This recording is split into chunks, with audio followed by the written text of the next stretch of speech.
আজকে আমি একটা স্ট্রেঞ্জার ওয়েডিংয়ে যাব উইদাউট ইনভিটেশনে।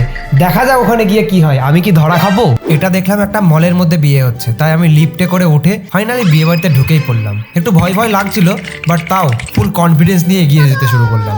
তারপরে ফার্স্টে আমার চোখে পড়লো খাবারের সেকশনটা, তাই সেটি দেখে চুপচাপ বসেই ছিলাম। তখনই ওখানকার স্টাফরা এসে আমাদের একটা স্ন্যাক্স দিয়ে গেল, সেটাই আরাম করে খাচ্ছিলাম। তারপরেই বাইরের সেকশনটা দেখলাম, এখনো ডেকোরেশন কমপ্লিট হয়েছিল না। তারপরে আবার ফুড সেকশনে গেলাম, এখানে 3 রকমের ফুড ছিল, Bengali, non Bengali and south Indian. সামনে এত খাবার দেখে আমার আর পেটে সহ্য হচ্ছে না, তাই সাথে সাথে আমি চাউমিনটা নিয়ে নিলাম। তারপরে সাথে সাথে আমি একটা ড্রিঙ্কসও খেয়ে নিলাম। ফ্রি ড্রিঙ্কস কে না খাবে বলো। তারপরে দেখলাম বারাত চলে এসেছে, নিচে তো সেই নাচ গানা, উপরে উঠে দেখি উপরেও মেয়েরা নাচ গানা করছে। আমার দিকে সবাই অনেকে তাকাচ্ছিল, বাট বুঝতে পারেননি। তারপরে ব্রাইড গ্রুমের এন্ট্রি হলো, তার সাথে কিছু ফায়ার ওয়ার্কস হলো, বাট এসব দেখে তো আমার কাজ নাই। চলো আমি ফোকাস করি খাবারে। মেন কোর্সের প্রায় সব রকম খাবারই খেলাম, কারণ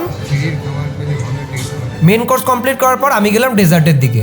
আমি এখন ডেজার্ট খাই, তোমরা গিয়ে চ্যানেলটা সাবস্ক্রাইব করো। আজকের মতো বাই।